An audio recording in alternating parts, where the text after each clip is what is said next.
Yo, what's going on, guys? Crispy Flakes here. Welcome to Extra Crispy. So the 2021-2022 NBA Awards finalists have finally been announced. And for today's video, man, I'm going to give you guys all my selections for each one of these right here. So yes, go in the comment section below if you want to give me your selections before I do my portion of it, see if we match up. Let me know. And yeah, let me know who is also missing, because already looking at like most improved player, the fact that Jordan Poole is not even listed is just completely ridiculous, man. Like in so many ways, it's completely ridiculous. I'm just going to point that out real quick here. But yeah, so we're going to go ahead and start backwards with Coach of the Year and work our way to MVP, as that is the most, I don't know, I guess like the best of all these, I would say. I mean, I don't know, maybe you're a big fan of Sixth Man of the Year. That's like your thing. But I think the MVP award is like the most just like prestigious individual award you can get when it doesn't come to like, you know, finals MVP and stuff like that, right, man? But okay. So we got NBA Coach of the Year. We got Taylor Jenkins of the Memphis Grizzlies. We got Eric Spoelstra of the Miami Heat. We got Monty Williams of the Phoenix Suns. All great coaches and great choices right here. So, yeah, you look at Monty Williams, obviously, you know, the Phoenix Suns record has been insane. It's just like overall, like that team, it don't matter if CP3 is in or out. Like, that team is just, like regular season-wise, oh my goodness. Like, Monty Williams just has that team running like a fine-tuned machine, man. You got Eric Spoelstra, you know, you got with the first place Miami Heat. And, yeah, I mean, Eric Spoelstra just in general is one of, like, the best coaches, like, of this generation. That's just how he is, you know, going back to the Dwayne Wade days with the Miami Heat. Going, you know, like, 2006 and stuff. You know, Jimmy Butler missed some time and everything like that. They've had their own injury woes. Eric has done a good job of incorporating guys like Max Strus. You know, these just, like, these dudes that come out of nowhere, man, and start balling out. So yeah, just like find dudes like that. I know that it goes beyond just the coaching, but still, like, the coach is the guy that coaches that specific player, right, and puts them in situations to succeed. And then you got Taylor Jenkins. And when it comes down to Taylor Jenkins and the Memphis Grizzlies, I'm going to be quite honest, man. That's my selection for Coach of the Year. And nothing against, you know, Eric or Monty. Like, both of these teams are extremely established and well-run. I just think with everything to consider going into the season with the Memphis Grizzlies, and just like nobody had them being this good this quickly. Once again, you know, I use CP3 example for the Suns and Monty Williams, but like John Morant could play or could not play, and this team was still immaculate, man. We're using the big bitch ass words today, and just so many reasons that you could really just like praise like Taylor Jenkins right here. So we're gonna go with him for the Coach of the Year. I'm cool with that. Next up, we got the most improved player. It should be Jordan Poole. It should be, man. Like, I just feel like, I don't know. But, you know, that's not me hating on any three of these young players right here. You know, DeJounte Murray, first-time All-Star. You got John Morant, who obviously was an All-Star. You got Darius Garland, who was also an All-Star, man. So, I guess, from that standpoint where, like, Jordan Poole didn't have, like, the All-Star jump. But, I don't know. When I think of most improved player, I think of, like, how were you last season to this next season? And the jump in between there. Like, I feel like all three of these players were already like really good last season, but now they became absolutely great. So I think based off the criteria right here, you know, DeJounte Murray averaging nearly a triple-double, I believe, on the season. Darius Garland just helped really like rejuvenize what's going on in Cleveland. But I think John Morant, you have to go with him right here, like based off the criteria that assumes we're following. I mean, John Morant is looked upon as like an MVP player and everything like that. So I'm going to go John Morant for most improved player. I think based off these three, he probably ends up getting that. But like I said, not my criteria, so got to go based off what we have. The next up, we have the Kia NBA Defensive Player of the Year. That's going to be Mikal Bridges, Rudy Gobert, and Marcus Smart. So when you look at the Boston Celtics defense and just their ability to just swarm the opposition offense, like, they're so, like, honestly, like, Marcus Smart, you could look at him, you could look at Robert Williams. I mean, you could look at Jason Tatum's improvement on the defense and everything like that. So, I think having Marcus Smart, like, represent the Celtics' overall defense is a good reason to give him Defensive Player of the Year. You got Rudy Gobert. Now, the thing about Rudy Gobert is that, like, we know what he's like defensively. We know he's one of the all-time great, you know, defensive centers, you know, of our generation and stuff like that. But, I don't know, man, just, like, I feel like Rudy can still get them ankles cooked at times. You know what I'm saying? Like, if he's out on the perimeter, he can still get them ankle cooks. You got Mikal Bridges of the Phoenix Suns, and Mikal can pretty much guard, like, you know, any position out there and everything like that. And while Smart and Bridges aren't, like, as good, like, shot blockers as Rudy Gobert, I think there's a lot more to defense beyond that. So, between Marcus and Mikal,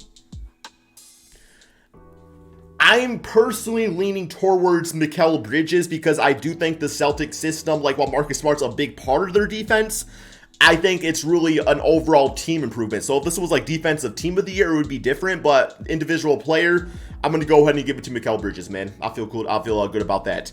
Next up, we got the sixth man of the year with Tyler Hero, Cam Johnson, and Kevin Love. So let's start with Kevin Love. Thing about K Love this season, man, is that he's bought into the Cleveland Cavaliers' new team.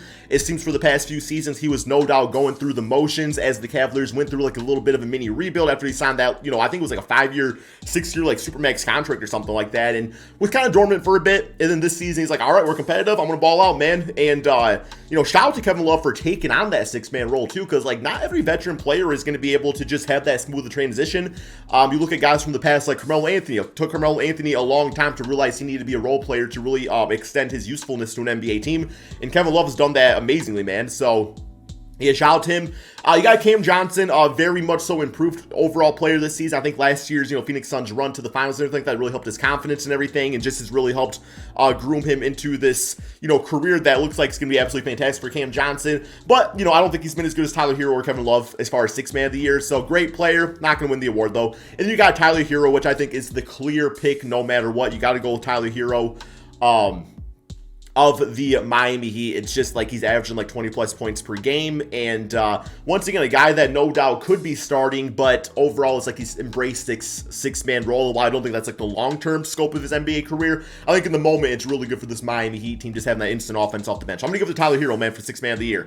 And now we got the rookie of the year with Evan Mobley, Cade Cunningham, and Scotty Barnes, man. I'm going to give you guys my 100% honest, unbiased opinion right here, man. Okay, so when it comes to Rookie of the Year, we do like to see rookies that have overall great impacts on their franchises. And, I ain't gonna lie, man, I do think that Scotty Barnes and Evan Mobley were drafted into better overall team situations than Cade Cunningham. I feel like, the Toronto Raptors had a weird season last year. Like, they were a lot better than what the record was for so many different reasons. So Scotty was drafted to a team that was already looking like, like they were gonna be a good playoff team and everything, going back to the Kawhi Leonard days, obviously. And then with Evan Mobley, Evan Mobley was the missing overall piece to the Cleveland Cavaliers. Like, they had Darius Garland. They knew what he was going to be all about. Jarrett Allen obviously made the All-Star team too. Like, he was amazing. But I think Evan Mobley, just his versatility as a big, allowing him to run that power forward position next to Jarrett Allen and kind of go with this Twin Towers type of front court that, I don't know, you don't really see as much anymore. It's more about like elusiveness and trying to be, quick, quicker than the opponent, everything like that. But Evan Mobley has made that amazing. While I do think Evan Mobley is a great defensive player, I do think that a lot of that does come off being able to play off a guy like Jarrett Allen. I still don't think that like takes away from what Evan Mobley is and is going to be in the future. And then you got Cade Cunningham, man. Like Cade Cunningham was the big franchise cornerstone piece to the Pistons puzzle. I do think that they obviously have a lot more moves to make, but I think Cade Cunningham has been an amazing start with like Sadiq Bey and everything like that. And what he's done as a rookie has been amazing, man. Like, to start the season, yes, he did struggle efficiency-wise. He did miss, the last portion, I believe, the Summer League and preseason. I believe it was with an ankle injury, so that did lead him to not have, a quick start. But he's ended things, with people really looking at Cade and being like, wow, like, this dude is the real deal. And then you got Scotty Barnes, man. So Scotty Barnes, another guy that I think just inserted himself into the Toronto Raptors lineup in a way that, not a lot of rookies do. I mean, Scotty was confident from the beginning, man, and just his versatility, as a forward and everything like that. Like, literally, he's a player that can do everything. And when you have guys like that, like, they can play their role because any role is their role, man. So I will say my rookie of the year, I think about overall impact, individually and team. And while I do think the Pistons were better with Cade Cunningham, I do think the voting is going to sway towards a team that did make the playoffs. And my gut says Evan Mobley. I wanted to give it to Scotty Barnes, but I am also putting injuries into consideration here, man. I do think that, if it wasn't for Jarrett Allen being injured, and really the overall injuries to the Cleveland Cavaliers, this Cavaliers team would have been a higher seed and everything like that. And, man, and like I say, like you can't, like, use the excuse, like, well, if you're talking about, like, the players that play with Evan Mobley, then that doesn't make Evan Mobley the Rookie of the Year, but then that also stretches to the logic of Cade Cunningham, right, where it's like, okay, you shouldn't just be your team.